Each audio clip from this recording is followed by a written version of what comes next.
série de poemas divinos.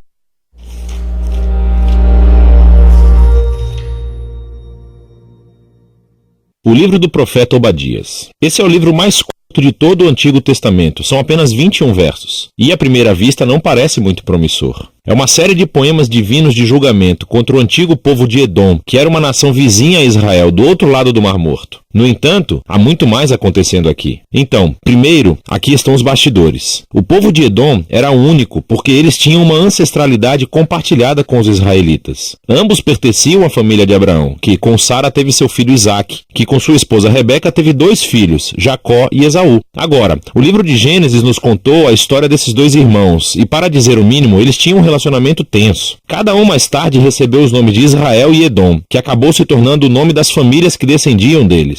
E essas famílias repetiram o mesmo relacionamento difícil dos seus ancestrais. Israel e Edom tiveram relacionamentos intensos ao longo dos séculos, mas ainda assim compartilhavam o vínculo familiar. E foi esse vínculo que foi traído e destruído nos trágicos eventos da queda de Jerusalém na Babilônia. Assim, quando Israel foi invadido e conquistado pela Babilônia, o povo de Edom se aproveitou, saqueando outras cidades israelitas e depois capturando e até matando refugiados israelitas. Agora, em outros livros proféticos, Deus responsabilizou os vizinhos de Israel por esse tipo de violência. E assim, Obadias faz o mesmo com Edom. O livro curto tem 2 metades. A primeira parte é uma série de acusações contra os líderes de Edom, especificamente por seu orgulho e autoexaltação. Literalmente, como eles viviam no alto das rochas do deserto, mas também metaforicamente, eles realmente acreditavam que eram superiores aos israelitas. E foi esse orgulho que levou os edomitas a não ficarem apenas parados quando a Babilônia veio destruir Jerusalém, mas, na verdade, para participar da destruição. E assim, Deus diz através de Obadias que Edom será trazido de suas alturas e destruído. Assim como fizeram com Israel, assim será feito a eles. Agora, quando você acha que vai ouvir mais sobre como Edom vai encontrar a sua desgraça, o assunto muda repentinamente no versículo 15. Nós ouvimos isso. O dia do Senhor está próximo contra todas as nações. Agora, por que de repente mudamos de Edom para todas as nações? Esse verso é uma peça de articulação e liga a primeira metade do livro à segunda metade, onde Obadias anuncia o dia do Senhor, mas não apenas para Edom. Ele amplia seu foco para incluir todas as nações. E Obadias diz que todas as nações orgulhosas que agem como Edom enfrentarão a justiça de Deus da mesma maneira. Eles cairão de suas alturas orgulhosas e virão à ruína. Agora, a combinação dessas 2 sessões, uma sobre Edom e outra sobre todas as nações, mostra-nos por que Obadias estava tão interessado nesse minúsculo vizinho do sul de Israel. Obadias vê o orgulho de Edom e cai como um exemplo, uma imagem de como Deus um dia confrontará o orgulho de todas as nações e provocará sua queda também. Não é coincidência que em hebraico a palavra Edom ou Adom seja escrita exatamente com as mesmas letras que a palavra humanidade, ou em hebraico Adam. Em Obadias, a ascensão e queda de Edom é uma parábola de como a justiça de Deus um dia se oporá ao orgulho e à violência entre as nações no dia do Senhor. Mas, como em todos os profetas, o julgamento de Deus nunca é sua palavra final. Especificamente, lembre-se da conclusão dos 2 livros que vieram antes de Obadias, Joel e Amós. Joel havia pintado uma imagem do que acontecerá depois do dia do Senhor contra todas as nações. Ele disse que Deus realizará um novo ato de salvação em Jerusalém e que todos os que se humilharam e chamaram a ele serão libertados. E na conclusão de Amós, ele disse que após o dia do Senhor ter julgado o mal de Israel, Deus levantaria a casa de Davi e construiria um novo reino para Israel que incluiria Edom e todas as nações chamadas pelo seu nome. E assim, o livro de Obadias foi colocado logo depois de Joel e depois de Amós para expandir essas mesmas promessas sobre a esperança do reino de Deus sobre todas as nações. E assim o livro conclui com um futuro muito promissor. Deus diz que ele vai restaurar o seu reino sobre a Nova Jerusalém, que ele irá repovoá-lo com um remanescente fiel. E a partir daí, o reino de Deus se expandirá para incluir todo o território e as nações ao redor de Israel. E assim, esse pequeno livro contribui para o retrato maior da justiça e fidelidade de Deus que estamos vendo nos profetas. O antigo orgulho e traição do povo de Edom torna-se um exemplo da condição humana maior, todas as maneiras pelas quais nos traímos e ferimos no bom mundo de Deus. Mas há esperança, diz Obadias. A queda de Edom aponta para o dia em que Deus lidará com o mal em nosso mundo, mas também trará o seu reino de paz e de cura sobre todas as nações. E é disso que o livro de Obadias se trata.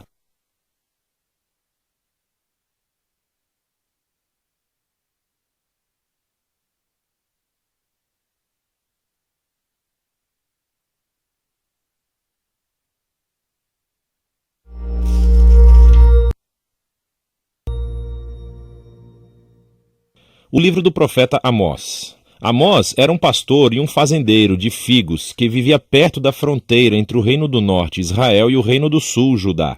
Agora, o Reino do Norte havia conquistado sua independência cerca de 150 anos antes. Lembre-se de 1 Reis, capítulo 12. E estava sendo governado por Jeroboão II, um líder militar de sucesso. Ele ganhou muitas batalhas e novos territórios para Israel e gerou muita riqueza. Mas, aos olhos dos profetas, ele foi um dos piores reis de todos os tempos. Sua riqueza levou à apatia e permitiu a idolatria aos deuses de Canaã, o que por sua vez levou à injustiça e à negligência aos pobres. E chegou a um ponto em que Amós não aguentou mais. Ele sentiu Deus chamando-o para ir até Betel, uma cidade importante para o norte do reino, onde havia um grande templo, para anunciar a palavra de Deus ao povo. E esse livro é uma coleção dos seus sermões, poemas e visões proferidas ao longo de todos os anos. Eles foram compilados mais tarde para dar ao povo de Deus uma ideia da sua mensagem divina para o Reino do Norte, e é uma mensagem que ainda precisamos ouvir hoje. O livro tem um conceito bastante claro. Os capítulos 1 e 2 são uma série de mensagens para as nações e para Israel. Os capítulos de 3 a 6 são uma coleção de poemas que expressam a mensagem de Amós ao povo de Israel e aos seus líderes. E os capítulos 7 a 9 contêm uma série de visões que Amós teve e que descrevem o juízo que Deus irá trazer sobre Israel. Vamos nos aprofundar.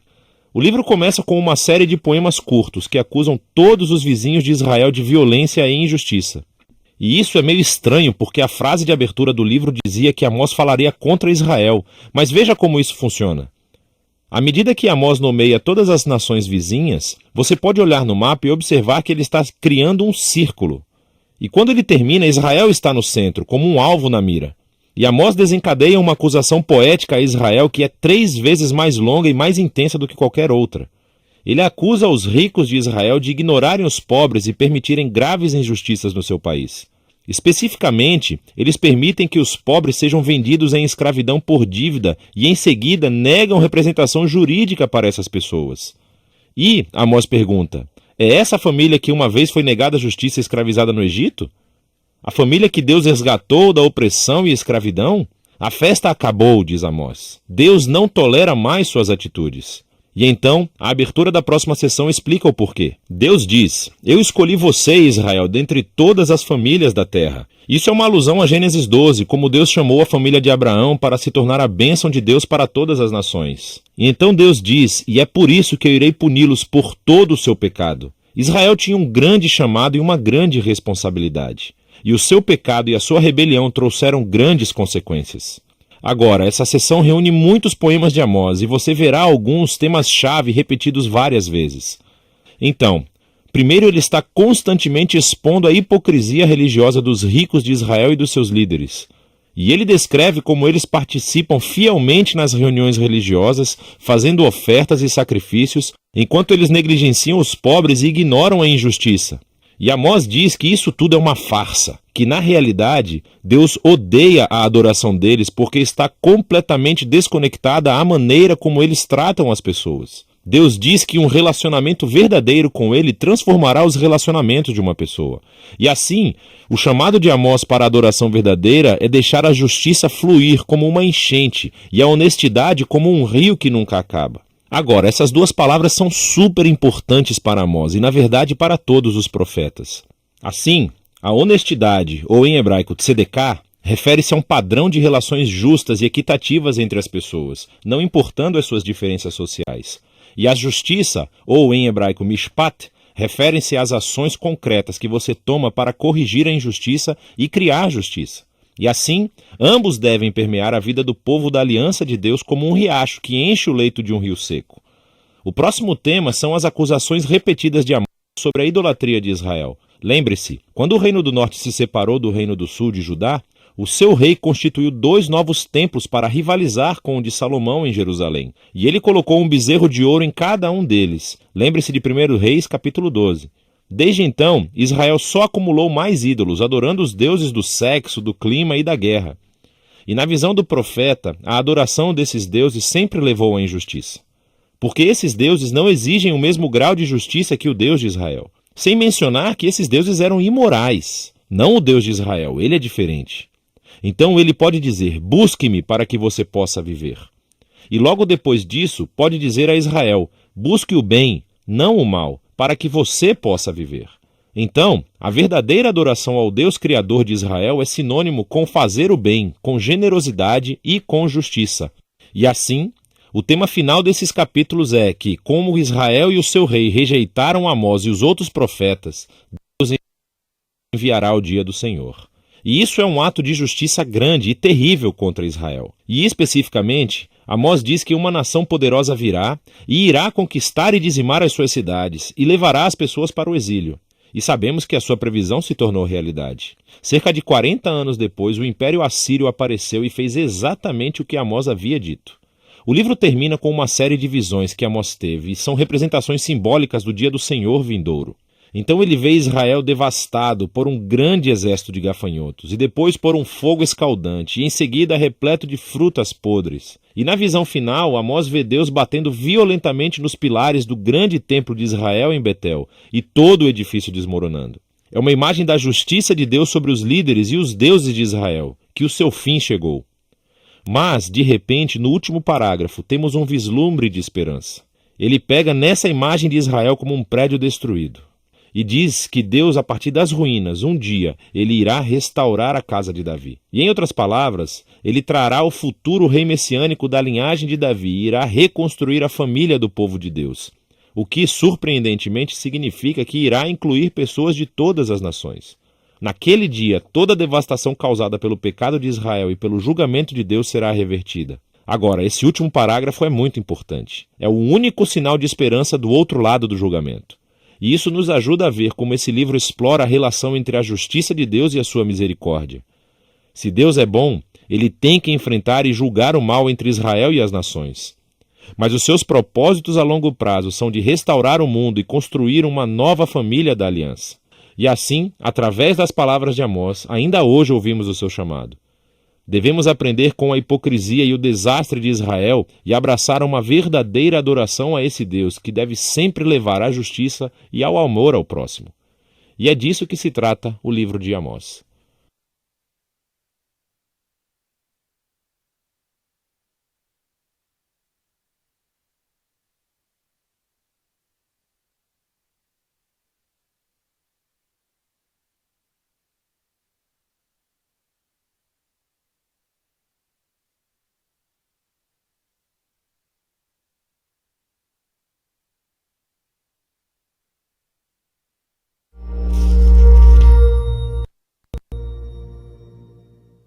O livro do profeta Joel é uma curta coleção de poemas proféticos que são poderosos e intrigantes.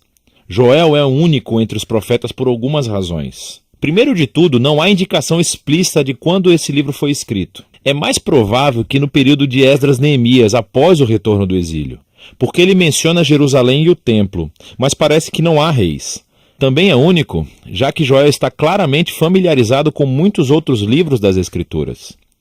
Ele alude ou cita outros profetas, como Isaías, Amós, Sofonias, Naum, Obadias, Ezequiel, Malaquias e até o livro do Êxodo. E isso está conectado com a última característica única, que Joel nunca acusa Israel de nenhum pecado específico. Assim como muitos outros profetas, ele anuncia que o julgamento de Deus está vindo para confrontar o pecado de Israel, mas ele nunca diz o porquê. Provavelmente porque Joel assume que, tal como ele, você já leu os livros dos profetas. E você já sabe tudo sobre a rebelião de Israel. Agora, juntos, esses três recursos nos ajudam a entender esse pequeno livro fascinante. Que Joel é um autor bíblico que foi imerso ele mesmo em escritos bíblicos anteriores. E a sua reflexão sobre eles o ajudou a compreender as tragédias da sua época, mas também lhes deu esperança para o futuro. Vamos nos aprofundar e ver como esse livro é importante. Nos capítulos 1 e 2, Joel se concentra no dia do Senhor. Esse é um tema-chave nos profetas e descreve eventos no passado quando Deus apareceu de uma forma poderosa para salvar seu povo ou confrontar o mal. Pense nas pragas do livro do Êxodo. Mas o profeta viu nesses eventos passados como indicadores de uma época futura em que Deus voltaria a confrontar o mal entre o seu povo, mas também entre as nações, e traria a salvação ao mundo inteiro.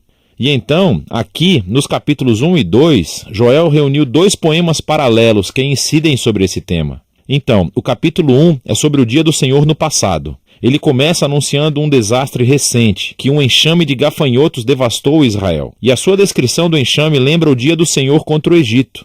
Lembre-se da 8ª praga de Êxodo, no capítulo 10. Exceto que desta vez os gafanhotos estão sendo enviados contra Israel. E assim, Joel pede aos presbíteros e aos sacerdotes que liderem o povo em arrependimento e oração. E Joel realmente se arrepende junto com todos os sacerdotes. O capítulo 2 vem junto e tem o mesmo conceito poético e fluxo de pensamento. Então, Joel anuncia outro dia do Senhor, exceto que desta vez é no futuro e não no passado. Há um desastre iminente vindo sobre Jerusalém. E ele começa descrevendo o que parece ser uma outra onda de gafanhotos, mas ele usa imagens militares e cósmicas. Assim, os gafanhotos se tornam o exército de Deus, como cavalaria e soldados que marcham e destroem tudo em seu caminho. E o sol escurece e a terra estremece. E Joel diz que o dia do Senhor é terrível, quem pode suportá-lo? E assim, mais uma vez, Joel pede às pessoas que clamem e se arrependam. E ele diz como devem fazê-lo, entregando seus corações e não as suas roupas e retornando ao seu Deus. Em outras palavras, Joel sabe que o arrependimento pode ser apenas um espetáculo para se livrarem do problema. E ele diz que Deus não está interessado nisso. Ele quer uma mudança genuína para que seu povo pare com seu egoísmo e maldade. E então, Joel diz por que Israel deve se arrepender. Porque Deus é gracioso e compassivo. Ele é lento na ira e cheio de amor. Ele cita aqui o livro do Êxodo sobre como Deus perdoou Israel depois que eles fizeram o bezerro de ouro. A partir dessa história, Joel aprendeu que a misericórdia e o amor de Deus são mais poderosos do que a sua ira e julgamento. E assim, ele conduz o sacerdote em atos de arrependimento e oração, pedindo a Deus que poupe o seu povo. Então, logo depois desses 2 poemas, a cena muda. E temos uma breve narrativa sobre a resposta de Deus ao arrependimento de Joel e do povo. Então, Deus estava cheio de paixão por sua terra e tinha compaixão do seu povo. E Deus diz que ele vai reverter os efeitos devastadores desse dia do Senhor e transformá-lo de julgamento em salvação. Então, primeiro ele vai derrotar os invasores ameaçadores, que eram presumivelmente os gafanhotos, e ele desviará todos eles para sua própria ruína. Então, ele vai restaurar a terra devastada e trazê-la de volta à vida, tornando-a abundante mais uma vez. E, finalmente, Deus diz que vai trazer a sua presença divina entre o seu povo. Ela se tornará real e acessível a todos. Agora, até esse ponto, os poemas contam uma história poderosa sobre Joel liderando Israel para ver como o pecado deles levou ao desastre e ao julgamento divino. E que esperança! Mas Joel vê em todos esses eventos passados uma imagem do futuro dia do Senhor. E assim, na seção final do livro, Joel escreve mais 3 poemas que correspondem à resposta de 3 partes de Deus. E ele entrelaça imagens de outros livros proféticos e expande tudo para uma visão de esperança para toda a criação. E então, primeiro, a esperança da presença de Deus entre o seu povo se expande em uma promessa sobre como um dia no futuro o próprio Espírito de Deus, a sua presença na vida pessoal, preencherá não apenas o templo, mas todo o seu povo. E aqui Joel está usando as promessas de Isaías, Jeremias e Ezequiel, que o Espírito de Deus viria para transformar e capacitar seu povo, para que eles possam verdadeiramente amá-lo e segui-lo. Joel, então, pega a promessa de Deus de que ele confrontará o invasor ameaçador. E Joel vê nesses gafanhotos devastadores uma semelhança com as nações violentas e arrogantes que devastam e oprimem as pessoas. E assim ele se baseia nas promessas de Isaías, Sofonias e Ezequiel sobre o futuro dia do Senhor, quando Deus confrontará o mal entre todas as nações e voltará a sua violência contra si mesmos, trazendo justiça para corrigir todos os seus erros. E, finalmente, Joel pega as imagens da restauração da terra e vê aqui uma esperança para a renovação de toda a criação. Assim, ele se baseia nas promessas de Isaías, Ezequiel e Zacarias, de que o dia final de justiça de Deus será seguido por uma restauração do mundo inteiro, um novo Éden, onde a presença de Deus em Jerusalém fluirá como um rio e trará uma renovação cósmica. E assim, o poema de Joel termina com o perdão e a misericórdia de Deus, criando uma nova criação. E assim, esse pequeno livro de Joel explora ideias profundas sobre como o pecado e o fracasso humanos causam destruições tão devastadoras em nosso mundo, sobre como Deus anseia por mostrar misericórdia àqueles que são responsáveis pelos seus pecados e os confessam, e sobre como tudo isso nos leva a esperar que Deus um dia derrote o mal em nosso mundo, mas também dentro de nós, e traga a sua esperança de cura para tornar todas as coisas novas. E é disso que se trata o livro de Joel.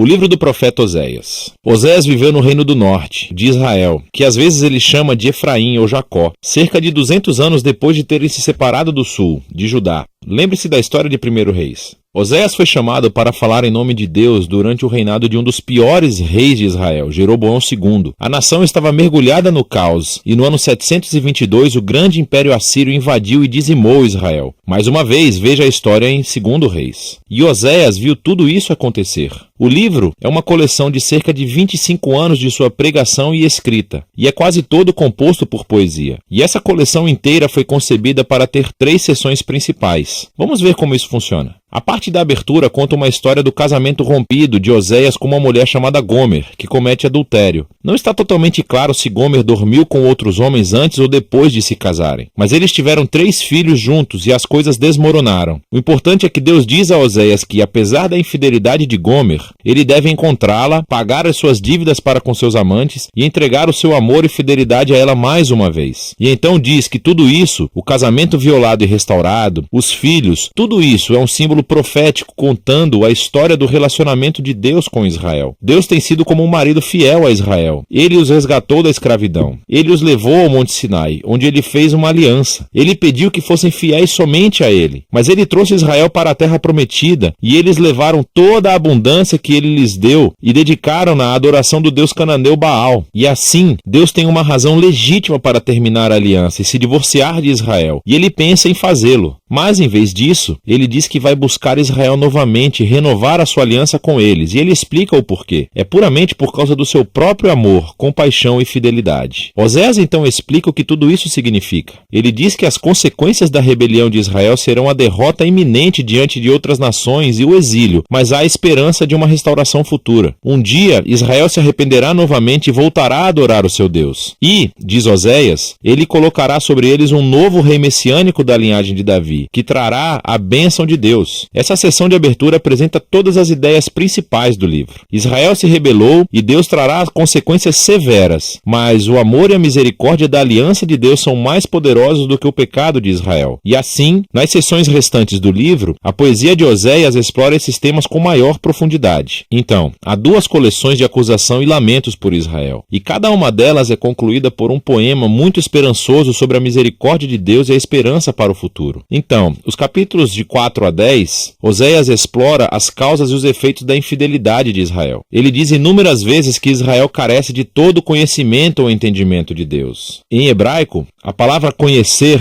é yadá, e é mais do que somente uma atividade intelectual. Ela descreve o conhecimento relacional e pessoal. É a diferença entre apenas ouvir falar de alguém e realmente conhecer alguém. E Deus quer que Israel o conheça como se estivesse em um relacionamento. Ele quer que eles experimentem o seu amor por eles através de um conhecimento que transforma os seus corações e vidas para que eles o amem de volta. E é por isso que Oséias está constantemente expondo a hipocrisia da adoração de Israel. Ele constantemente mostra que eles estão quebrando os 10 mandamentos, como eles estão permitindo uma grave injustiça em suas comunidades. E então, eles vão para os seus templos sagrados e oferecem sacrifícios a Deus como se tudo estivesse bem, mas não está. E não apenas por causa da sua hipocrisia, mas também porque estão adorando todos esses outros deuses. Ele menciona muitas vezes seus altares a Baal nas cidades de Betel e Gilgal, e eles não apenas deram a sua lealdade a outros deuses. Oséias repetidamente acusa Israel de confiar nas suas alianças políticas com o Egito e a Assíria. Então, ao invés de confiar em Deus para protegê-los, eles querem se tornar como essas nações e confiar apenas no poder militar. E Deus diz, isso tudo vai desabar sobre as suas cabeças, porque em pouco tempo a Assíria se voltará contra eles e irá devastar as suas terras. Nessa outra sessão de aviso, Oséias dá uma antiga lição de história israelita para mostrar como esta família tem sido infiel desde o princípio. Então, ele alude à mentira e à traição do patriarca Jacó. Lembre-se de Gênesis 27 e 28. Ele alude à rebelião de Israel no deserto. Lembre-se do livro de Números. Ele alude à nomeação do rei corrupto Saul, que levou o povo ao pecado e ao desastre. Lembre-se das histórias em 1 Samuel. E é tudo uma forma de Oséias dizer que algumas coisas nunca mudam nessa família. Então, que esperança Oséias tem? Bom, sabemos pelo capítulo 3 que Deus vai fazer algo para salvar e restaurar o seu povo. E é isso que esses 2 capítulos finais exploram.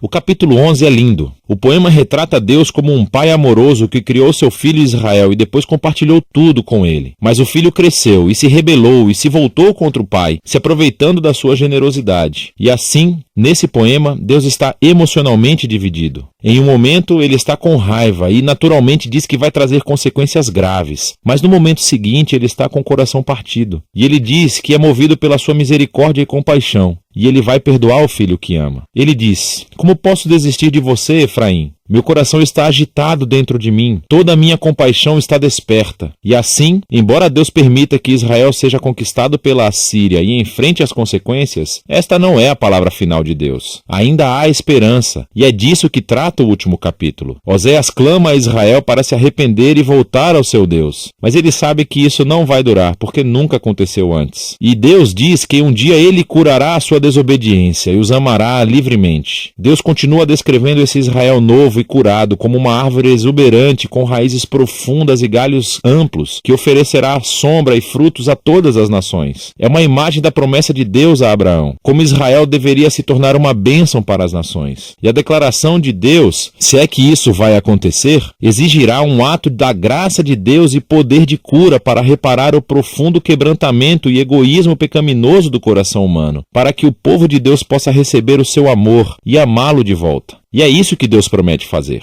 Agora, depois que esse poema termina, encontramos as últimas palavras do livro. Elas são como uma nota em anexo. Provavelmente são do autor que coletou a poesia de Oséias e agora quer falar com você, leitor, por um segundo. E ele diz: quem é sábio e perspicaz para entender tudo isso? Em outras palavras, os poemas de Oséias. Os caminhos do Senhor estão certos. Os justos caminham nele, mas os rebeldes tropeçam. Assim, o autor quer que você saiba que a antiga poesia de Oséias ao norte de Israel não está trancada no passado. Ela revela verdades profundas sobre o caráter e os propósitos de Deus e sobre a natureza humana. E embora Deus deva trazer, e traz, a sua justiça ao mal humano, o seu objetivo final, o seu coração, é curar e salvar o seu povo. E é disso que se trata o livro de Oséias.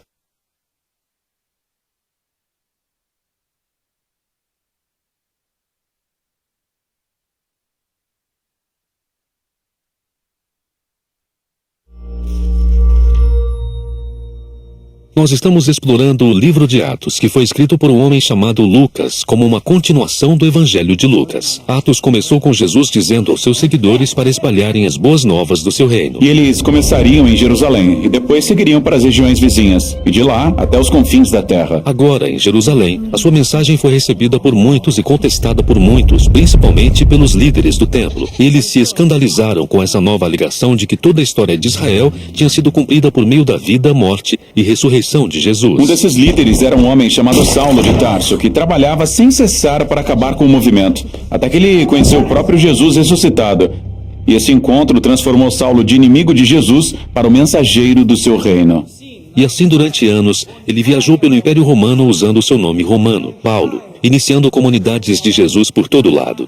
E um dos maiores desejos de Paulo era que todas essas comunidades diversas se tornassem num povo unificado, independentemente das suas diferenças, judeu ou não judeu, homem ou mulher, escravo ou livre. Jesus estava criando uma família unificada de iguais, que viviam juntos sob seu governo. Isso nos leva à seção final de Atos. Voltando para Jerusalém, onde o movimento teve início, os seguidores de Jesus, que eram judeus, estavam passando por um período de seca e falta de alimentos. E Paulo tinha uma paixão tão grande pela unidade da igreja que começou um grande projeto de captação de recursos entre as diversas igrejas que tinha iniciado. Eles juntariam o dinheiro que tinham para que Paulo e um grupo de representantes pudessem levar esse presente, essa ajuda para Jerusalém. Mas Jerusalém já não era um lugar seguro para Paulo. Os líderes judeus de lá o detestam tanto que o querem morto. E Paulo sabia que estava entrando em uma armadilha. Todos os seus amigos imploraram para ele não ir, mas ninguém pôde detê-lo. Sim, porque Paulo arriscaria sua vida para levar esse presente? Ele não podia ter enviado outra pessoa? Bem, para Paulo isso era algo pessoal. Jerusalém era o lugar em que ele costumava participar do assassinato dos seguidores de Jesus, mas agora ele os serve. Lá também era o lugar em que o próprio Jesus tinha sido executado. E assim para Paulo seria uma honra sofrer ali, tal como seu rei tinha sofrido. Paulo vai a Jerusalém e, como esperado, ele é encontrado pelos seus inimigos. Uma multidão se forma e eles tentam matá-lo. Porém, os soldados romanos salvam sua vida, levando-o sob custódia. Os líderes judeus acusavam Paulo de iniciar uma revolta contra Roma, mas não conseguiam provar isso. E os romanos não sabiam o que fazer com ele. Sim, eles podiam ver que Paulo não era um criminoso, mas sua afirmação de que um judeu crucificado é o rei ressuscitado do mundo continuava colocando Paulo em apuros. E assim Paulo é transferido de um tribunal para o outro até exigir que o seu caso fosse julgado perante o tribunal de César em Roma. E assim, felizes da vida, eles o enviam para lá. Agora, ao longo desta sessão de Atos, Lucas, o escritor da história, retratou as provações e prisões de Paulo, de modo que se assemelhem às histórias anteriores das provações e prisões de Jesus. Lucas está apontando um fato importante. Quando o povo de Jesus segue seu caminho, suas histórias passam a se parecer com a história dele, que é linda, mas também tem um custo. No caminho para Roma, o navio que transportava Paulo foi atingido por uma tempestade violenta e todo mundo entrou em pânico. Menos Paulo. Ele está sob o convés, oferecendo uma refeição, assim como Jesus fez na noite anterior ao julgamento. Paulo abençoa e depois parte o pão, assegurando que Deus está com eles em meio àquela tempestade. No dia seguinte, o navio bate contra as rochas e se parte, mas todo mundo chega em segurança em terra firme. O que é incrível, mas Paulo não se livrou dos problemas. Ele é levado para Roma e colocado em prisão domiciliar. Mas isso nem foi tão ruim. Em sua casa, ele pôde hospedar grupos de judeus e não-judeus e compartilhar com eles as boas novas sobre Jesus, o rei ressuscitado. E isso é uma atitude ousada, especialmente em Roma, o centro do poder onde César governa o mundo como rei. Sim, você tem o reino alternativo de Jesus de cabeça para baixo, agora crescendo no coração do império mais poderoso do mundo, através do sofrimento de um prisioneiro. E com esse contraste entre reinos, Lucas termina sua história. Essa é uma ótima imagem, mas a história deveria falar sobre a mensagem se espalhando pelos confins da terra. Então ela não deveria continuar? Claro, Lucas deixou a história em aberto de propósito, para que seus leitores saibam que a história não acabou e que podem participar do reino de Jesus que até hoje ainda está se espalhando.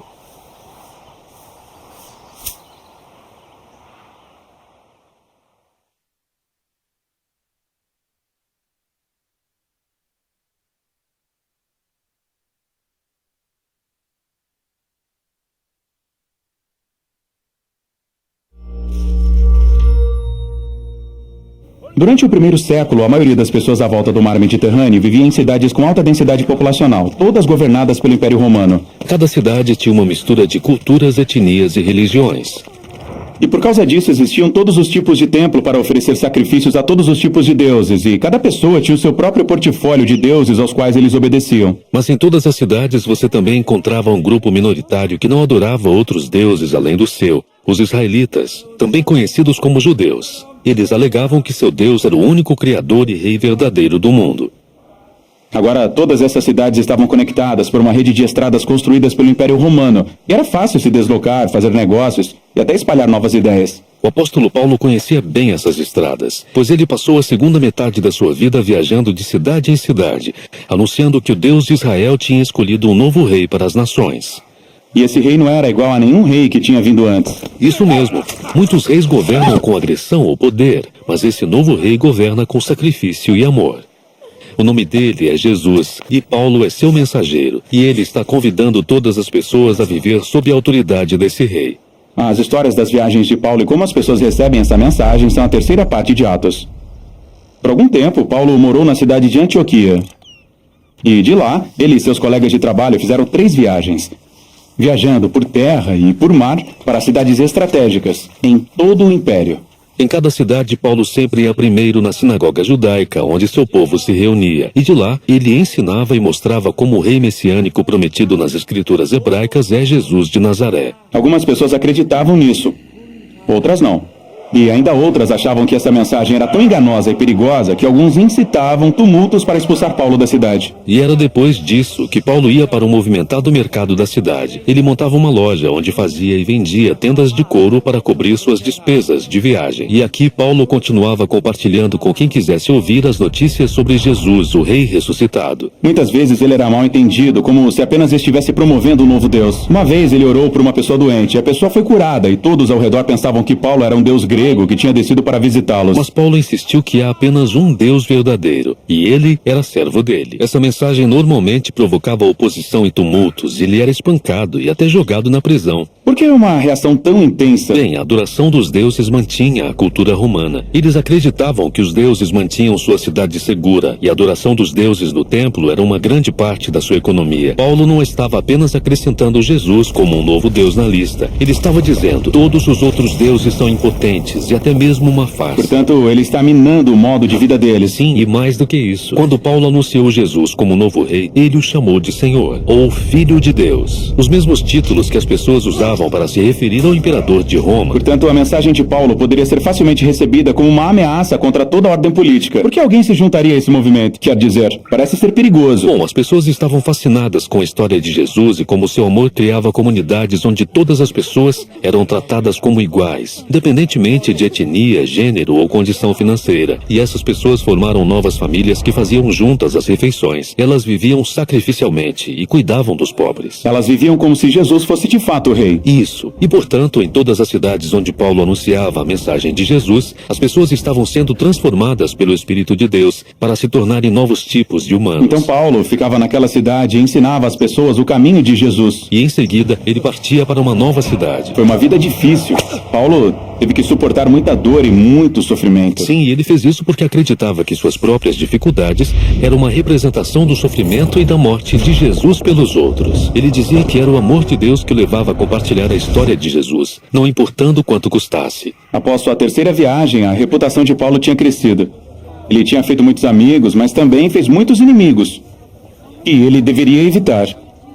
Mas Paulo não os evitou. Sua próxima parada era Jerusalém, uma cidade cheia de pessoas que queriam que ele fosse preso e até morto.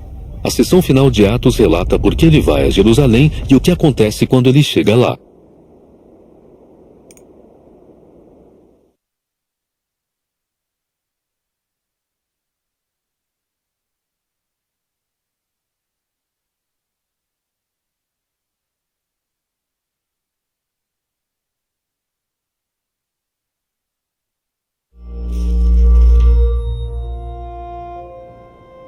Durante o primeiro século, quando os romanos governavam o mundo conhecido, surgiu um movimento popular e contracultural no extremo leste do império, Sim, isso começou no meio do povo judeu. que durante séculos até aquele momento tinha sido espalhado pelo mundo conhecido da época. Mas onde quer que os judeus morassem, ou qualquer que fosse o idioma que falassem, eles guardavam a sua identidade como a família de Abraão, dedicada ao Deus único e verdadeiro. E todos os anos eles viajavam para Jerusalém a fim de participarem das festas sagradas. Durante uma delas, a festa de Pentecostes, os visitantes encontraram um grupo de judeus que, de alguma forma, podiam falar no dialeto nativo de todos. Sim, eles estavam contando histórias sobre um homem chamado Jesus, que tinha sido executado pelos romanos. Eles diziam que ele tinha ressuscitado e agora estava sendo exaltado como o verdadeiro rei de Israel e do mundo inteiro. E agora esse Jesus estava chamando as pessoas a adotarem seu conjunto de valores não convencionais e a viverem sob seu governo, chamado o Reino de Deus. E milhares de judeus decidiram ficar em Jerusalém e se juntar ao movimento, que cresceu em termos de tamanho e influência e passou a ser recebido pelas pessoas. Mas não pelos líderes do Templo de Jerusalém. Eles achavam que todas essas coisas faziam parte de uma seita religiosa perigosa e até executaram um de seus líderes, chamado Estevão. Jerusalém tinha se tornado um lugar perigoso para eles e por isso a maioria dos seguidores foge para uma região afastada chamada Judéia. E você pode achar que esse é o final da história, mas, na verdade, essa tragédia espalhou o movimento para fora de Jerusalém. É nesse ponto que a segunda parte do livro de Atos começa. Os seguidores dispersados acabam indo para regiões surpreendentes, como a Samaria, a região dos seus inimigos mais antigos. Sim, e Lucas nos mostra como as pessoas mais inesperadas decidem seguir Jesus, como, por exemplo, um feiticeiro de Samaria que precisa aprender que o caminho de Jesus não é ganhar poder, mas renunciá-lo para servir aos outros. Há também a história sobre um oficial etíope que, depois de discutir o pergaminho do profeta Isaías com Filipe, decide se juntar ao movimento. Sim, Jesus está expandindo seu movimento para a Judéia e Samaria, exatamente como ele disse que faria. O que é incrível. Mas, voltando para Jerusalém, encontramos Saulo de Tarso. Ele faz parte da elite religiosa que se opõe ao novo movimento e sai prendendo os seguidores de Jesus onde quer que os encontre. Ele é um homem cruel. Mas pense nessa situação a partir da perspectiva de... No passado, o povo de Israel havia se voltado para outros deuses e falsos profetas, o que levou à sua ruína. Ele acreditava que estava protegendo Israel e a honra de Deus ao se livrar daquelas pessoas. Saulo fica sabendo que o movimento havia se espalhado para o norte de Damasco. Então ele decide ir para lá a fim de encontrar e prender mais seguidores. E quando está a caminho, Saulo tem um encontro súbito com o próprio Jesus ressurreto. Jesus pergunta a Saulo por que está lutando contra ele, e em seguida Jesus comissiona Saulo para ser o seu representante em Israel e nas nações. Saulo fica atordoado e sem palavras. Então ele acaba indo para Damasco, mas agora ele vai anunciar as boas novas sobre o Jesus que antes ele combatia. E ninguém estava preparado para isso. Pois é, ou para aquilo que iria acontecer em seguida. Na cidade portuária de Cesareia havia um centurião romano chamado Cornélio. E ele representa tudo que o povo judeu odiava no que dizia respeito à ocupação romana. Um anjo aparece para ele e lhe pede que chame um homem chamado Pedro. Então, Pedro vai à casa de Cornélio, onde os amigos e a família do centurião estão reunidos. Sim, e isso é um escândalo. O povo judeu não entrava em um lar que não fosse judeu para evitar a impureza ritual. Então, o que Pedro foi fazer lá? Bem, Pedro, um pouco antes disso, teve uma visão. Deus mostrou a ele os animais que seu povo estava proibido de comer e disse a Pedro: coma. Isso foi chocante para Pedro. E ele diz: eu nunca comi coisa alguma que fosse considerada impura. E Deus responde: não chame de impuro aquilo que Deus purificou. E foi só isso, a visão acabou.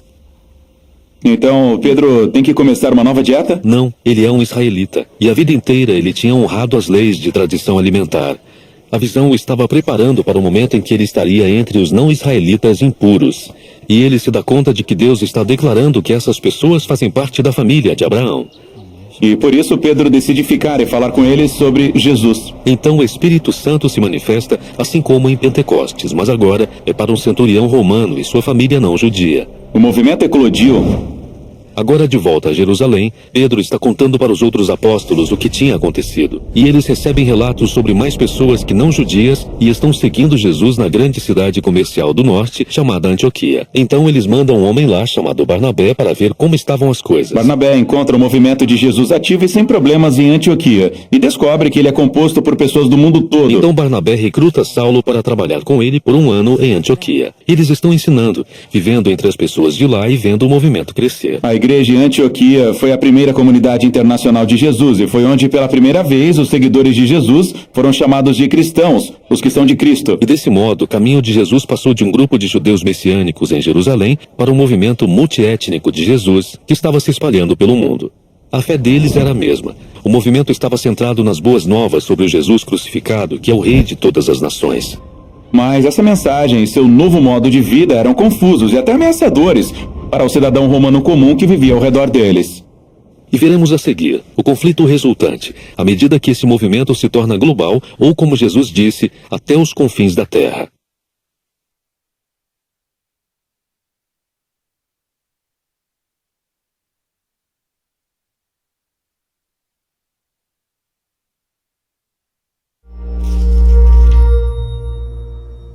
Um dos primeiros relatos sobre Jesus de Nazaré, a sua vida, morte e ressurreição, foi escrito por um homem chamado Lucas. Nós conhecemos esse relato como o Evangelho de Lucas, mas Lucas continua a história em um segundo volume, chamado Livro de Atos. Esse livro gira em torno do que Jesus continuou fazendo após a sua ressurreição. Atos começa com os discípulos reunidos com Jesus, que acabara de voltar à vida, que é algo incrível de se imaginar. E durante semanas o Jesus ressurreto continuou ensinando a eles sobre o seu reino de cabeça para baixo, a nova criação que ele iniciou através da sua morte e ressurreição. Isso é algo emocionante e os discípulos estavam prontos para divulgar este reino para o mundo. No entanto, Jesus manda que eles aguardem e permaneçam em Jerusalém até receberem um novo tipo de poder e assim possam ser fiéis testemunhas de Jesus e seu reino. Então ele diz que sua missão vai começar em Jerusalém, depois seguirá para a Judéia e Samaria e de lá para as nações. Isso é como um roteiro para o livro inteiro de Atos. Em seguida, os discípulos viram Jesus entronado como rei de toda a criação. Então os discípulos aguardam, se perguntando quando esse poder virá. Chega a época do Pentecostes. O Pentecostes é uma festa israelita antiga que ocorre no início do verão. E milhares de judeus peregrinos voltavam para Jerusalém vindos de todas as partes do mundo. E vários idiomas e culturas se juntavam na cidade. Os discípulos estão reunidos em uma casa que de repente é preenchida por um poderoso vendaval e fogo. O fogo se reparte em línguas de fogo que pairam sobre a cabeça das pessoas. Mas o que é tudo isso? Lucas está tocando num tema repetido do Antigo Testamento. Quando Deus se manifestou de forma parecida no Monte Sinai, ele fez uma aliança com Israel e lhe deu os 10 mandamentos. Mais tarde, quando a glória de Deus se manifestou na forma de uma coluna de fogo, ela preencheu o tabernáculo quando Deus veio habitar entre eles. Mas era somente uma coluna de fogo, não muitas. Isso mesmo, Lucas está apontando um fato importante aqui. Essa é a presença pessoal de Deus do templo, o Espírito de Deus que foi predito pelos profetas de Israel. E agora iria habitar no novo templo do corpo de Jesus, ou seja, no seu povo. Eles se tornaram pequenos templos móveis, onde agora Deus iria habitar. E eles começaram a contar histórias sobre Jesus em idiomas que não conheciam antes.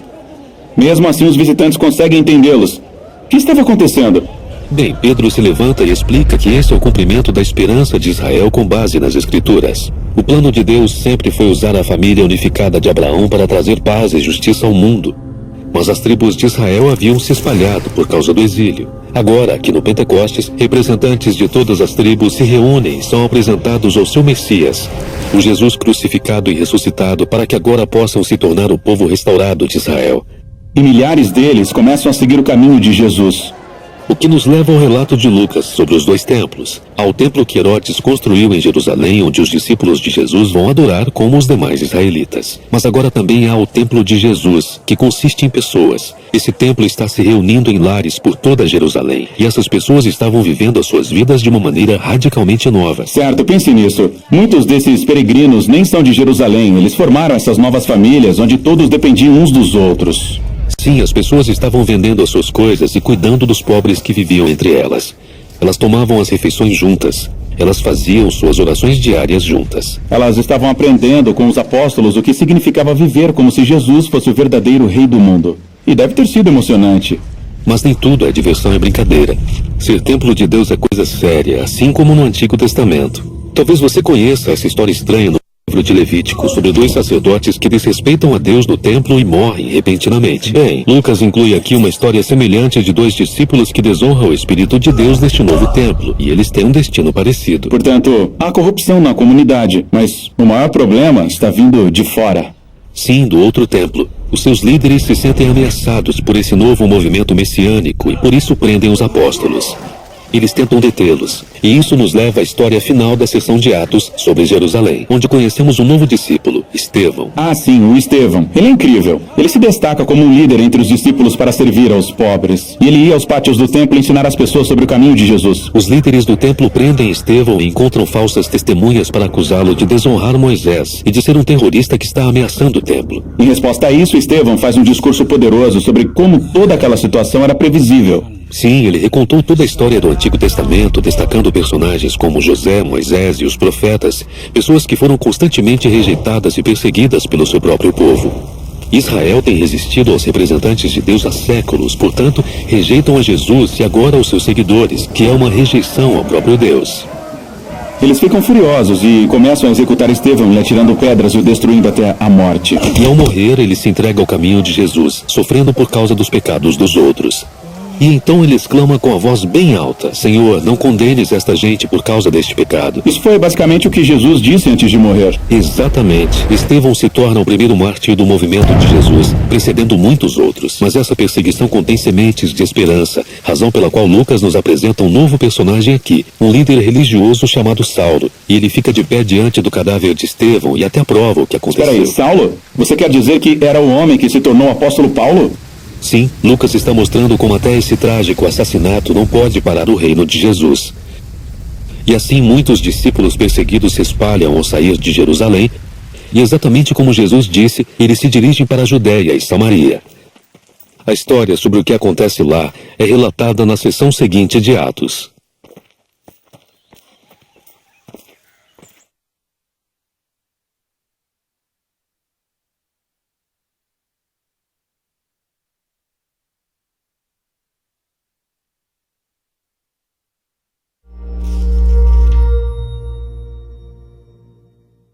O livro de Daniel.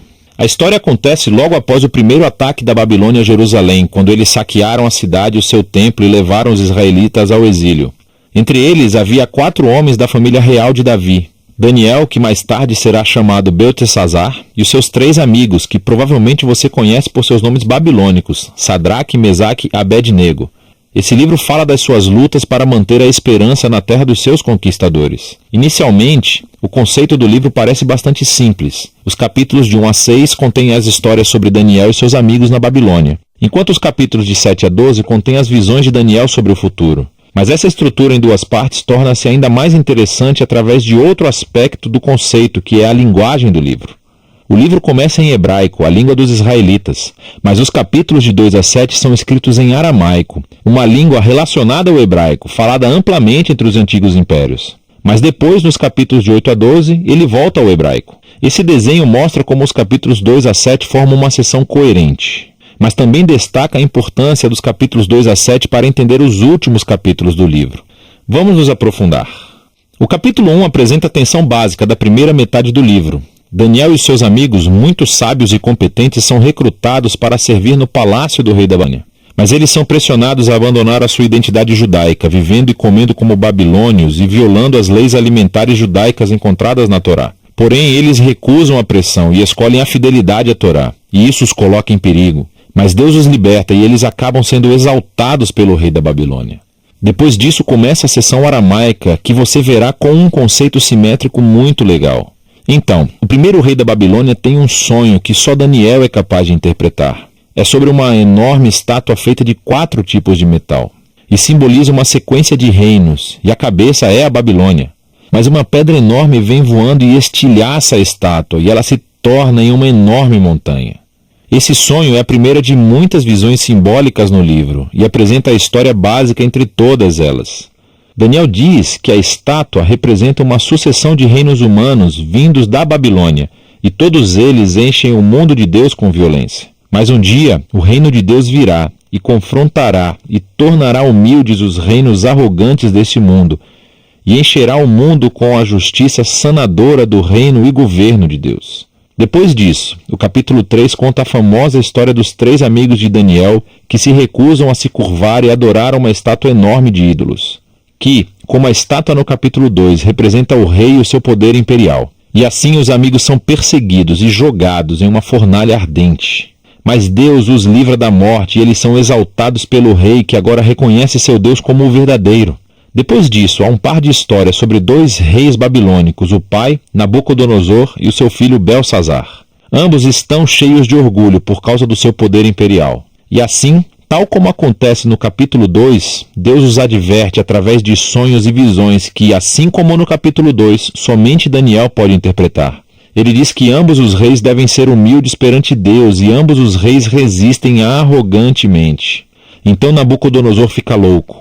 Ele se torna como uma besta no campo, mas ele se humilha perante Deus e a sua humanidade retorna. Ele é restaurado como rei. Isso é em comparação com seu filho Belsazar, que não se humilha perante Deus e é assassinado naquela mesma noite. Agora, essas 2 histórias retiram essa imagem dos capítulos 1 e 2 de Gênesis e de Salmos 8, onde os humanos são representados como a imagem real de Deus. Ele lhes deu autoridade para governar as bestas do campo e os pássaros do ar em nome de Deus, que é o verdadeiro rei do mundo.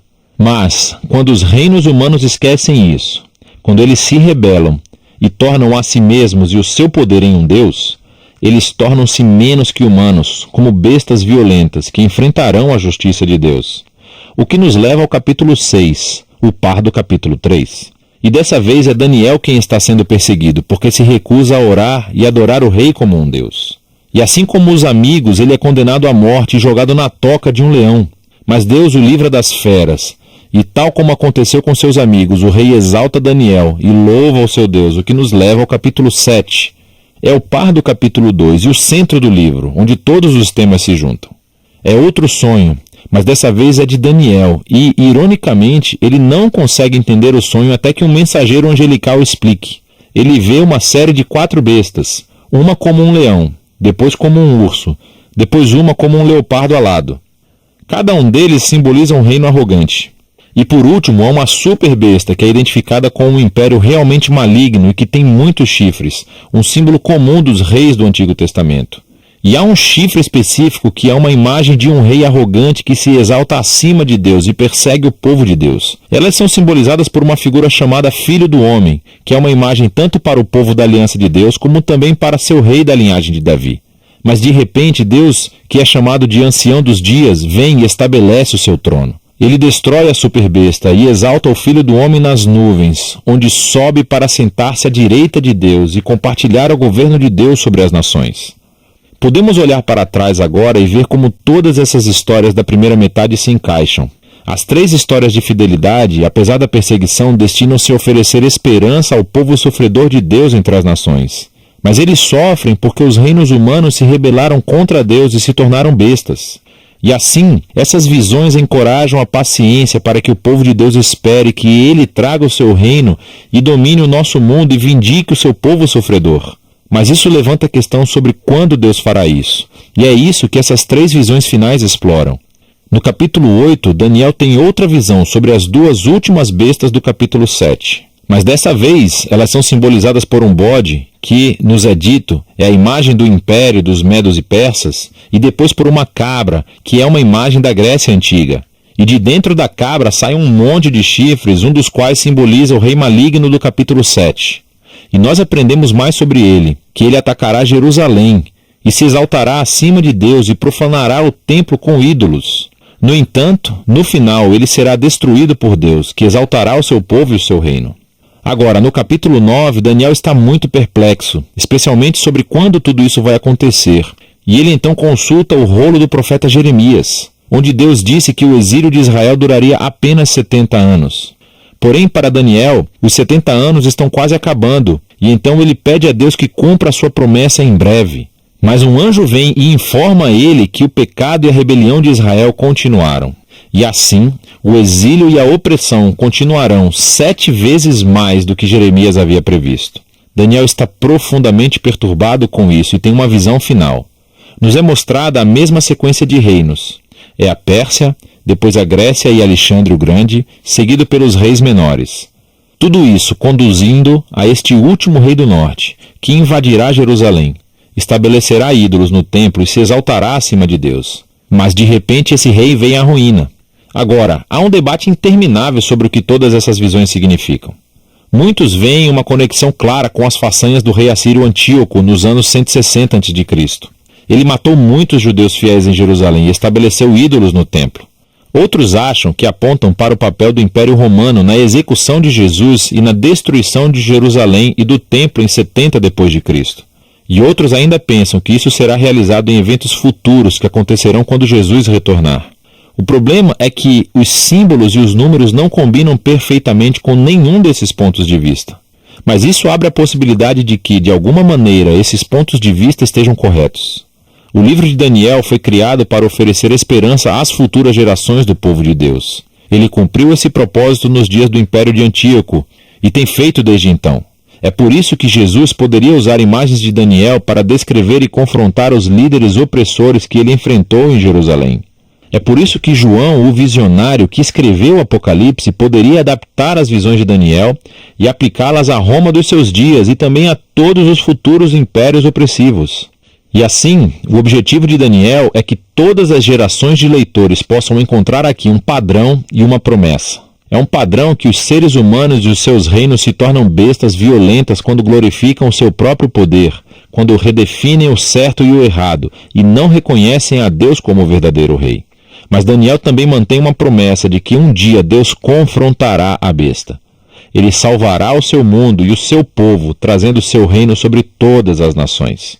E assim, para cada geração, esse livro traz uma mensagem de esperança que deve motivar a fidelidade.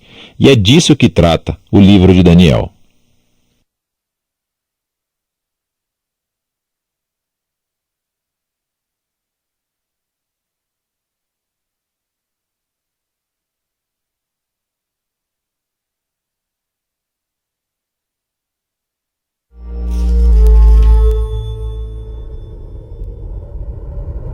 Até agora vimos a história de Jesus como ela é contada no Evangelho de Lucas. Começa com a chegada de um rei improvável, nascido em circunstâncias pobres e humildes. Em seguida, vemos Jesus como um mestre, um profeta. Ele percorreu Israel chamando as pessoas para um modo de vida radical, onde inimigos se tornam amigos, os pobres são cuidados e as pessoas encontram perdão por seus erros. Ele foi de cidade em cidade, convidando as pessoas a segui-lo e a viver sob o reinado de Deus dessa maneira não convencional. Ele fez muitos sinais e maravilhas. Muitos israelitas começaram a esperar que ele salvasse Israel das mãos dos romanos e estabelecesse um novo reino de paz e justiça. Em resumo, ele estabeleceria o reino de Deus. Os líderes religiosos da época também esperavam o reino de Deus, mas para eles a mensagem de Jesus era uma ameaça. Eles esperavam ganhar poder e prestígio quando tudo isso acontecesse. Mas Jesus disse que o reino de Deus pertencia aos pobres, aos excluídos, e que o verdadeiro poder estava em servir aos outros em amor. Esse conflito se intensificou quando Jesus, enquanto em Jerusalém, interrompeu os sacrifícios do templo e chamou os líderes de Israel de ladrões.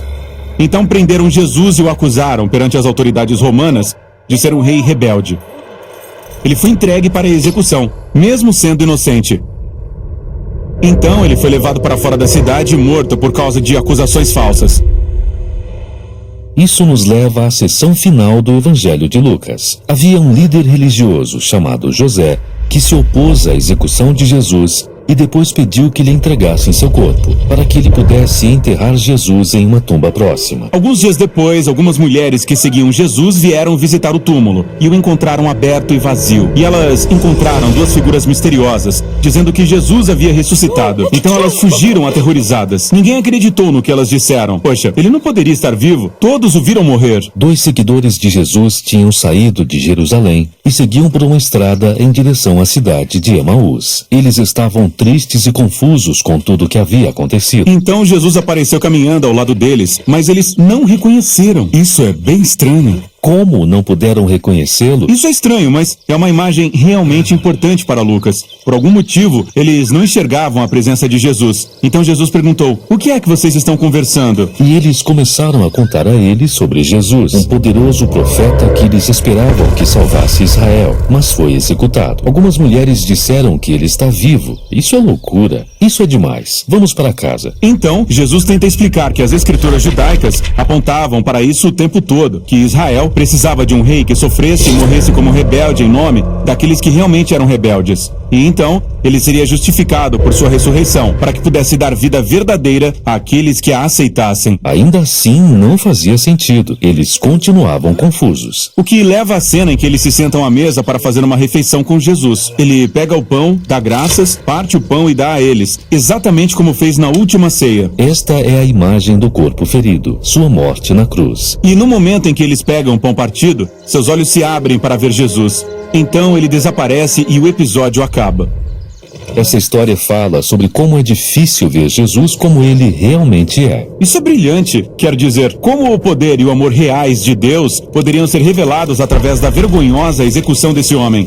Como um homem humilde pode se tornar o rei do mundo através da fraqueza e do auto-sacrifício. É muito difícil enxergar isso, mas essa é a mensagem do Evangelho de Lucas. É preciso uma transformação na sua imaginação para conseguir ver e aceitar o reino de cabeça para baixo de Jesus. O Evangelho de Lucas termina com Jesus e todos os seus discípulos juntos, fazendo outra refeição. E todos ficaram malucos com seu corpo ressuscitado. Quer dizer, ele era humano como todo mundo, mas ele também era mais que isso. Sim, ele passou pela morte e saiu do outro lado uma nova criatura que falava e andava. Então Jesus diz que dará a eles o mesmo poder divino que o sustentou, para que possam sair e compartilhar as boas novas do reino de Deus com outras pessoas. Depois disso, Lucas diz que Jesus foi levado para o céu. Essa partida de Jesus foi bem legal, mas por que desaparecer no céu? No Antigo Testamento, o céu é onde fica o trono de Deus. Ele está acima de tudo. Portanto, esta é a maneira de Lucas mostrar que Jesus foi entronizado como rei divino do mundo inteiro. Seus seguidores ficaram em Jerusalém adorando a Deus e a Jesus e esperando por esse novo poder. É nesse ponto que o Evangelho de Lucas termina. Agora, Lucas escreverá sobre como eles recebem esse poder e levam o Evangelho para o mundo. E é disso que trata seu segundo volume, o Livro de Atos.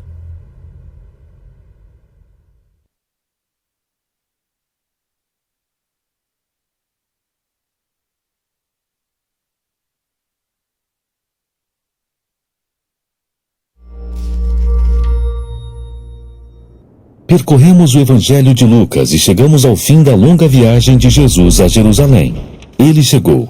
Ele monta em um jumento e segue pelo Monte das Oliveiras até a cidade. Uma multidão se formando e as pessoas estão cantando: "Que Deus abençoe o rei que vem em nome do Senhor." As pessoas estendem suas capas diante dele. Por que todo esse tratamento real? Os antigos profetas de Israel prometeram que um dia o próprio Deus chegaria, salvaria seu povo e governaria o mundo. Outras vezes, os profetas falaram sobre um rei que chegaria a Jerusalém para trazer justiça e paz. Jesus está acendendo todas essas esperanças de que ele seja o rei e todo mundo está em êxtase. Bem, nem todos. Os líderes religiosos consideram Jesus uma ameaça ao seu poder e, por isso, eles não estão felizes. O mais impressionante é que o próprio Jesus está um pouco perturbado. Ele chora enquanto cavalga. É mesmo? E por quê? Bem, Jesus sabe o que está para acontecer. Ele sabe que não será aceito como rei de Israel. E ele sabe que Israel continuará seguindo por um caminho destrutivo, negligenciando os pobres, se rebelando contra seus opressores romanos, e ele sabe que isso levará à morte. Isso parte seu coração. E o aborrece. A primeira coisa que ele faz em Jerusalém é ir até o pátio do templo. E ele expulsa os cambistas, perturbando todo o sistema sacrificial. Verdade, ele está encenando um protesto profético. E ele fica no centro do pátio, bradando palavras dos antigos profetas de Israel.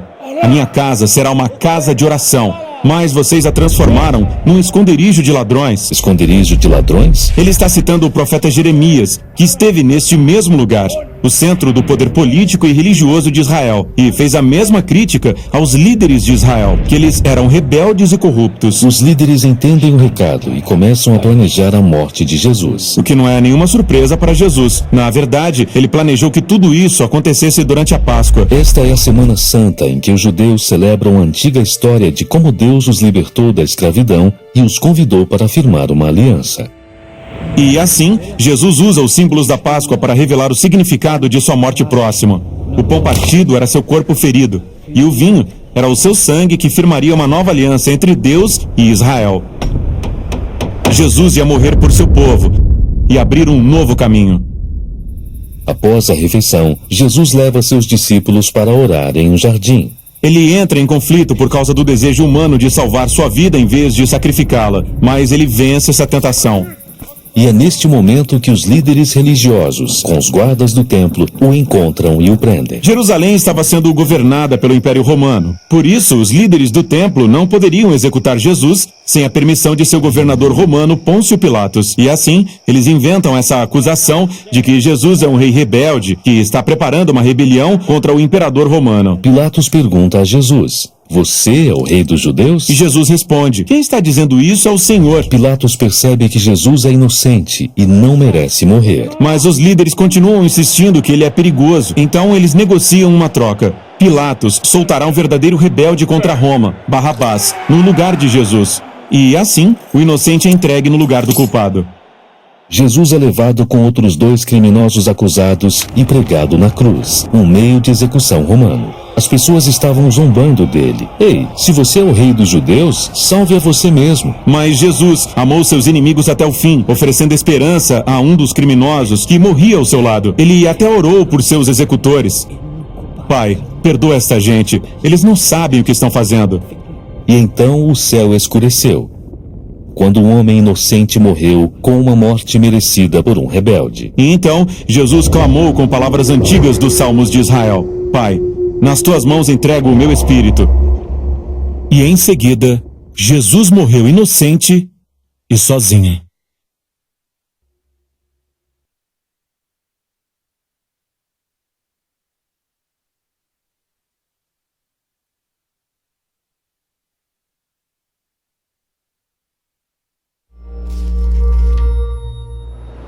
O Evangelho de Lucas. O Evangelho de Lucas começou com o nascimento de Jesus. Então Lucas nos mostrou como Jesus era o Messias de Israel, anunciando as boas novas do reino de Deus aos pobres, e como ele era o verdadeiro profeta de Deus para Israel. Nesta próxima sessão, Jesus parte com seus discípulos para uma longa viagem a Jerusalém, onde eles se juntarão a milhares de israelitas para celebrar a antiga festa da Páscoa. Agora, Lucas quer que esta viagem do monte até Jerusalém lembre você da longa viagem da antiga nação de Israel. Com Moisés, eles foram do Monte Sinai até a Terra Prometida. Mais tarde, o rei Davi estabeleceu Jerusalém como sua capital. E aqui, Lucas está retratando Jesus como um novo Moisés que está renovando a aliança de Israel com Deus. E como um novo Davi, ele está reunindo as pessoas para viver sob seu governo. Quando Jesus sai, ele envia um grupo de seguidores à frente para preparar o lugar da sua visita. Então Jesus chegaria anunciando as boas novas do reino de Deus e chamaria as pessoas para segui-lo e juntar-se a essa nova coisa que Deus estava fazendo em Israel. Nesta sessão, há muitos ensinamentos e parábolas de Jesus falando que uma pessoa, ao se tornar seguidora de Jesus, se vê obrigada a repensar a maneira como usa o seu dinheiro, como resolve conflitos e a sua atitude com os pobres. Em cada cidade, Jesus cria comunidades de pessoas que começam a aprender a viver de uma maneira totalmente nova, transformando a ganância em generosidade e a raiva em perdão. E nessas comunidades de Jesus, todos os forasteiros são bem-vindos. Sim, isso é uma boa notícia para os pobres. Esse é um dos principais temas de Lucas. Esse tema é mencionado nesta sessão inteira. As pessoas marginalizadas que ele cura, as prostitutas que ele procura, os cobradores de impostos que ele inclui. Este é o grupo do reino de Jesus. E os líderes religiosos de Israel observam isso e começam a criticá-lo. Se ele é mesmo profeta de Deus, por que acolhe os pecadores e come com eles? Sim, esta sessão é como se fosse a batalha dos banquetes. Então, Jesus usa esses jantares como um símbolo de como o reino de Deus está aqui para os doentes e os pobres. Jesus também participa de banquetes com os líderes religiosos de Israel. Pessoas que nunca poderiam retribuir o que ele faz por eles. E ele os repreende por terem se tornado um clube social exclusivo e arrogante. Mas eles não entendem. Então Jesus conta esta parábola famosa. Havia um pai que tinha 2 filhos. O filho mais velho é digno de confiança e honra seu pai. O filho mais novo é rebelde. Ele se rebela e pega sua herança para viajar para longe e gastar tudo em festas e besteiras. Mas ocorre fome na terra, e ele já gastou todo o dinheiro. Então ele arranja um emprego para cuidar de porcos. Ele está com tanta fome que deseja comer a comida dos porcos. Nesse ponto ele começa a pensar: se é para trabalhar numa fazenda, posso ir para casa e trabalhar para o meu pai. Pelo menos não vou comer comida de porco. Em casa, o pai tem certeza de que seu filho não sobreviveu à fome. Mas um dia, ele avista alguém vindo pela estrada. É o seu filho. Ele não está morto. Então o pai corre até o filho, o abraça e o beija. Então ele volta para casa ensaiando seu pedido de desculpas. O filho começa seu discurso: pai, não mereço ser seu filho. Posso ser seu empregado? Mas antes de conseguir terminar, o pai chama os servos e manda pegarem uma bela roupa, novas sandálias e um lindo anel para o seu filho. Eles deverão preparar a melhor comida para fazer um banquete. Está na hora de comemorar. Mais tarde, naquele dia, o irmão mais velho chega de um longo dia de trabalho no campo e descobre que seu irmão, que há muito não via, tinha voltado para casa. E eles estão comemorando? Ele fica com raiva e pensa consigo mesmo. Ele tem sido fiel a seu pai por todos esses anos, mas nunca ganhou uma festa daquela. E agora? A vergonha da família volta para casa e eles vão comemorar. Isso não é justo. Ele se recusa a participar do banquete. Então o pai vai até o filho mais velho, que está fora da festa, e diz: filho, você já está em nossa família. Tudo o que eu tenho é seu. Nós precisamos comemorar a volta de seu irmão, porque ele estava perdido e foi encontrado. Ele estava morto, mas agora está vivo. Jesus quer que os líderes religiosos vejam os forasteiros como Deus os vê, como filhos e filhas que estão sendo resgatados da morte. A comunidade do reino de Jesus está aberta para todas as pessoas. A única exigência para entrar é reconhecer humildemente que você precisa da misericórdia de Deus. Portanto, a rejeição dos líderes religiosos a Jesus e aos seus seguidores é, na verdade, uma rejeição ao Deus de Israel. Os líderes não gostam nada disso, e assim que a viagem de Jesus chega ao fim, o conflito está em ponto de ebulição. Mas ele vai cavalgando até Jerusalém para a Páscoa, enquanto os líderes planejam tirar sua vida. A próxima sessão de Lucas falará disso.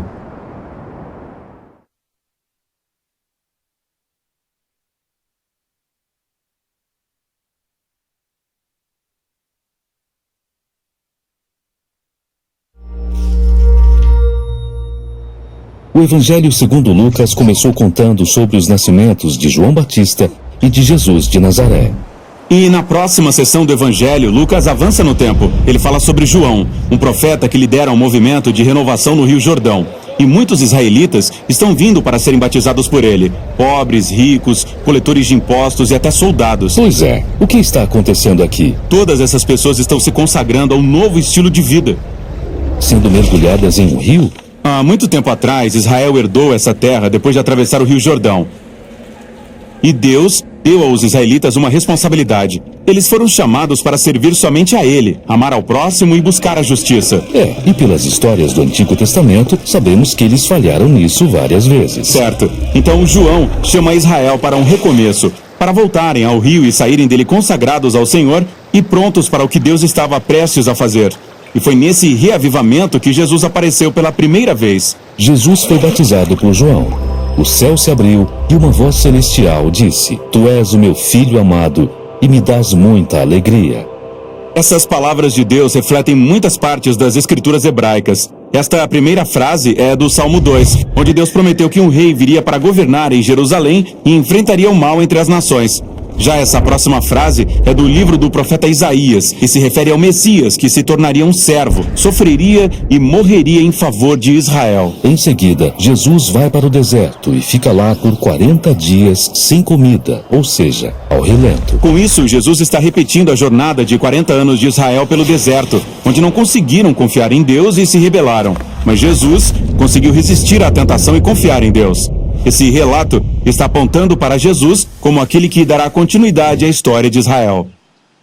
Após sair do deserto, Jesus retorna para sua cidade, Nazaré, na região da Galiléia. Ele está na sinagoga e é convidado a ler uma passagem das Escrituras. E ele abre o pergaminho de Isaías e ele lê: O Senhor Deus me deu o seu Espírito, pois ele me escolheu para levar boas notícias aos pobres. Por que aos pobres? Bem, na cultura hebraica, ser pobre não tinha a ver só com dinheiro. Essa palavra estava mais relacionada com o status social baixo, preenchido por mulheres, crianças e pessoas doentes, pessoas à margem da sociedade. Surpreendentemente, pobre poderia incluir pessoas que tinham dinheiro, como os coletores de impostos, que eram desprezados por todos, mas Jesus veio para eles. E Jesus continua lendo. O Senhor me enviou para anunciar a liberdade aos presos, dar vista aos cegos, libertar os que estão sendo oprimidos e anunciar que chegou o tempo em que o Senhor salvará o seu povo. Liberdade parece ser algo bem importante para Jesus. Sim, Jesus estava libertando as pessoas de suas doenças, de seu passado, de sua vergonha, e fez isso para que elas se tornassem parte do novo reino de Deus que Jesus estava trazendo à existência. Depois disso, Jesus nomeou 12 homens dentre todos os seus discípulos como líderes para ajudá-lo em sua missão. E 12 é um símbolo intencional que representa as 12 tribos de Israel. Mas esse é um grupo bem bagunçado. Temos pescadores, um ex-coletor de impostos que trabalhava para Roma e ex-rebeldes que lutaram contra a ocupação romana. Não tem jeito deles se darem bem. Jesus reuniu intencionalmente pessoas que eram desprezadas e inimigas declaradas,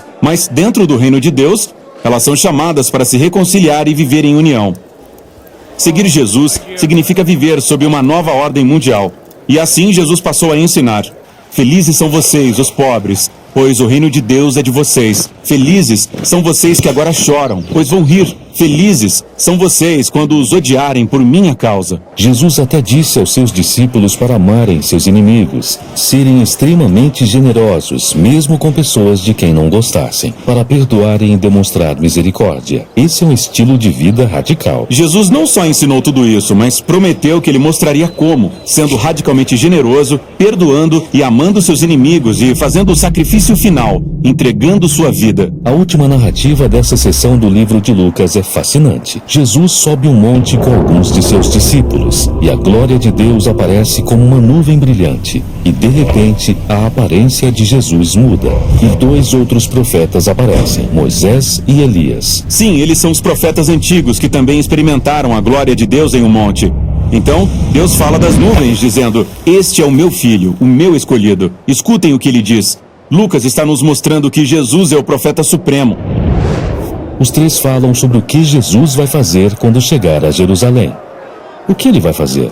Ele é a palavra de Deus para Israel. Ele vai para a capital e será entronizado como o verdadeiro rei de Israel, mas não do jeito como se espera. E com isso a missão de Jesus na Galiléia chega ao fim. E a próxima sessão do Evangelho de Lucas começa com sua longa jornada até Jerusalém.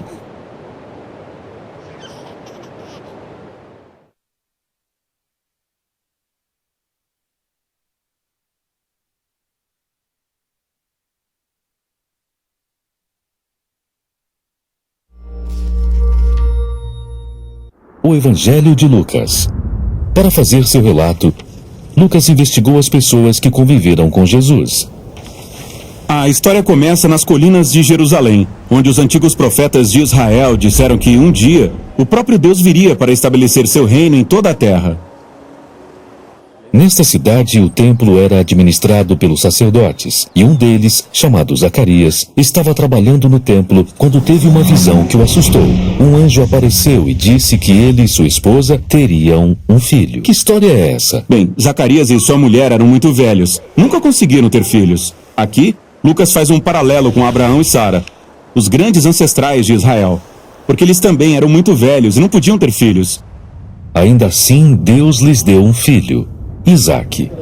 E é assim que a história de Israel começa. Aqui, Lucas está sugerindo que Deus está prestes a fazer, mais uma vez, algo incrível para esse povo. O anjo manda Zacarias dar a seu filho o nome de João. Então ele diz que o filho vai cumprir uma promessa dos antigos profetas de Israel, de que alguém viria um dia para preparar Israel para encontrar seu Deus quando ele chegasse para governar em Jerusalém.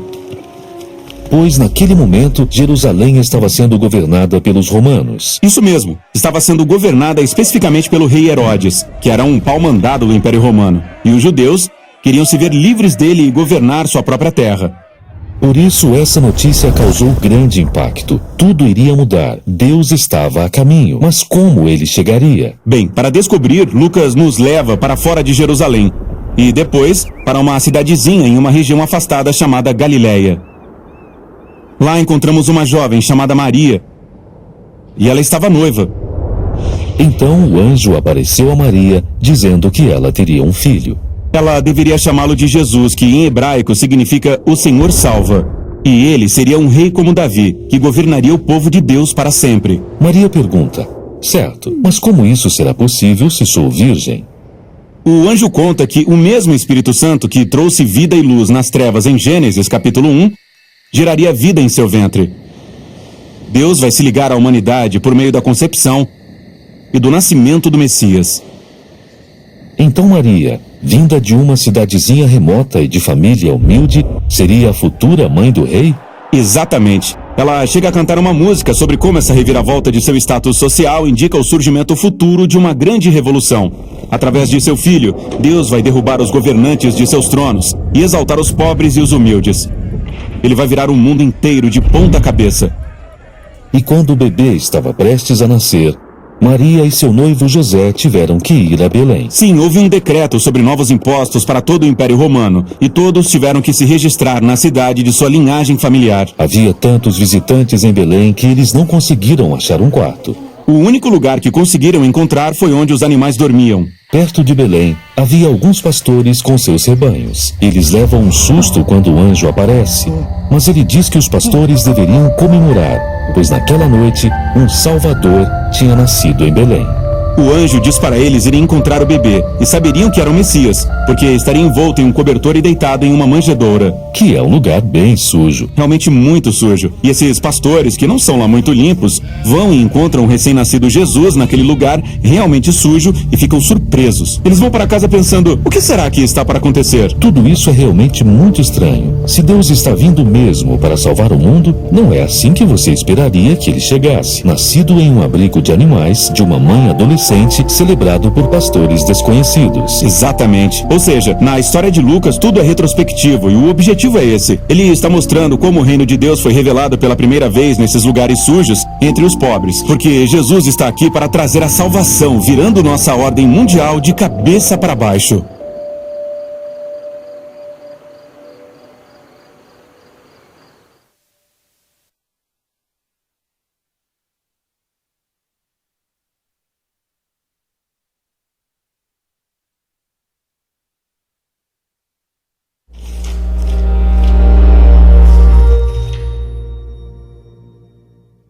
O livro do profeta Ezequiel. No primeiro vídeo, conhecemos Ezequiel, o sacerdote, que está sentado entre os exilados na Babilônia. E é confrontado pela maravilhosa glória da presença do templo de Deus, mas está aparecendo para ele na Babilônia. E então Ezequiel descobre o porquê. É por causa da idolatria e injustiça de Israel que compeliu Deus a abandonar o seu próprio templo. E embora ainda haja esperança para o futuro, o livro passou a desenvolver a mensagem de julgamento divino de Ezequiel. Primeiro através de Israel e depois pelas nações ao redor de Israel. E há um momento chave no capítulo 33. Ezequiel recebe um relato de que o cerco babilônico a Jerusalém terminou, porque a cidade caiu. O templo foi destruído. As palavras sombrias de aviso de Ezequiel se tornaram realidade. O exílio foi a catástrofe mais horrenda que já aconteceu a Israel e levantou grandes questões sobre se Deus estava realmente cansado de Israel. Mas lembre-se, no final do capítulo 11, Deus prometeu que ainda haveria um futuro além do exílio para Israel. E assim, o resto do livro explora a visão de esperança de Ezequiel. Primeiro para Israel, depois para as nações e depois para toda a criação. A esperança para Israel começa com Deus prometendo levantar um novo Davi, um futuro rei messiânico que seria o tipo de líder que Israel precisava, mas que nunca teve. E esse novo Israel, que cairá sob o domínio do rei messiânico, será um povo transformado. Deus lidará com o âmago do problema da rebelião, dando-lhes novos corações. É exatamente como Moisés prometeu no final do livro de Deuteronômio. Deus diz, ele removerá o seu coração duro e irá enviar o seu espírito ao seu povo para lhes dar novos corações de carne que possam amar e obedecer ao seu Deus. E essa ideia se desenvolve na próxima visão estranha. Ezequiel vê um enorme vale cheio de ossos e esqueletos humanos e secos, e Deus diz a ele que é uma imagem, uma metáfora do estado espiritual de Israel. Assim, a sua rebelião contra Deus resultou no exílio e na morte literal de muitas pessoas, mas também foi uma morte metafórica do seu relacionamento com a aliança. E Deus diz a Israel que o seu espírito está vindo para trazer o seu povo de volta à vida. E assim, esse vento vem e levanta todos os ossos e os enche de respiração e vida. E então a pele cresce sobre os ossos e de repente Ezequiel vê todos esses novos humanos em pé na frente dele. Essa visão relembra a história da criação de seres humanos em Gênesis capítulo 2, onde Deus fez os seres humanos a partir do pó e fôlego de vida. E assim, Israel e toda a humanidade se rebelaram, resultando em morte. A única esperança é que Deus realize um novo ato de criação e crie novamente os humanos de tal maneira que eles possam verdadeiramente viver em um relacionamento de amor com Deus e uns com os outros. E assim, depois que Deus lida com o mal que está nos corações do seu próprio povo, algumas questões ainda permanecem sem solução. O que fazer com o mal que ainda está desenfreado entre as nações? E o que fazer com o futuro da morada de Deus no templo? E isso é o que as duas sessões finais do livro esclarecem. Primeiro vem os capítulos 38 e 39, e eles prometem a derrota final do mal entre as nações, que é personificado por um governante chamado Gog, da terra de Magog. Esse nome é derivado de uma genealogia de antigos reinos e terras do capítulo 10 de Gênesis, e se refere a nações poderosas do passado distante. E assim, Ezequiel pega esse antigo nome bíblico como uma imagem de todo e qualquer reino violento. E descobrimos que Deus se alia às 7 nações que vêm dos 4 cantos do mundo, o que claramente é uma imagem representando todas as nações. E isso também nos ajuda a entender por que Ezequiel descreve Gog com imagens que ele usou anteriormente no livro para descrever o rei de Tiro e o rei do Egito, o faraó. Para Ezequiel, Gog é uma amálgama das piores e mais violentas pessoas da Bíblia. Gog é o arquétipo da rebelião humana contra Deus. A história básica nesses capítulos é que Gog resiste ao plano de Deus para restaurar o seu povo. E assim como o faraó na história do Êxodo, Gog vem para destruir o povo. Mas Deus liberta a sua justiça em Gog, e há uma enxurrada de cenas que não fazem muito sentido literário se você as ler em sequência. Porque primeiro, Gog e seus exércitos são consumidos por um tremor de terra, mas então eles são consumidos por fogo em 2 momentos diferentes. E depois disso, Deus vem e ataca Gog e o seu exército nos campos onde eles ficam por meses. É claro que essas cenas estão cheias de símbolos e imagens. Ezequiel retirou toda a sua ferramenta poética aqui para descrever como Deus está determinado a finalmente derrotar o mal humano que arruinou o seu mundo. E é para que ele possa preparar o caminho para uma nova criação. E assim, uma vez que o mal é finalmente resolvido entre as nações, a última seção do livro descreve como a presença de Deus um dia retornará ao seu povo e o seu templo para trazer a restauração cósmica. E então Ezequiel tem uma visão longa e elaborada de um novo templo e uma nova cidade. Ele recebeu esse guia turístico celestial que mostra a complexidade do novo templo, e é muito maior e mais majestoso do que o templo de Salomão. Há um novo altar, novos sacerdotes, todo um novo sistema de adoração. E depois dessa tour elaborada, a carruagem gloriosa do trono de Deus que ele viu na sua primeira visão volta e entra no templo. O significado dessas visões do templo tem sido uma fonte de debates desde muito tempo. Alguns leitores cristãos e judeus acreditam que essa visão um dia será cumprida literalmente, e que esses capítulos oferecem as plantas reais do novo templo que será construído quando o Messias retornar e trouxer o reino de Deus. Mas muitos outros leitores judeus e cristãos pensam que essa visão, como todas as outras visões de Ezequiel, é cheia de simbolismos, e elas descrevem a realidade da presença de Deus retornando ao seu povo no reino messiânico, mas não necessariamente da forma de um edifício. Qualquer que seja o ponto de vista, o importante é o fato de que Ezequiel nunca chama a cidade de Jerusalém, e os capítulos 47 e 48 nos mostram por quê. Ezequiel vê esse pequeno riacho derramando do limiar dos degraus do templo, e rapidamente se torna em um rio agitado e flui para fora do templo e da cidade, para o deserto, em um dos lugares mais desolados do mundo no planeta Terra, o Vale do Mar Morto. E então esse rio deixa para trás um rastro de árvores e de vida, e o Mar Morto se transforma em um mar vivo com plantas e animais. Todas essas imagens vêm do Jardim do Éden em Gênesis, capítulos 1 e 2. E vemos como a visão de Ezequiel é realmente cósmica. O plano de Deus sempre foi restaurar toda a humanidade e toda a criação de volta à sua presença, o que dá vida. E assim, o livro termina com o nome dessa cidade-jardim: O Senhor está ali. E assim as visões de Ezequiel chegam ao fim, cheias de esperança, por um futuro novo. Novos seres humanos vivendo em um mundo novo, animado pelo Espírito de Deus que dá vida. É um mundo permeado pelo amor e pela justiça de Deus. E é disso que se trata o livro de Ezequiel.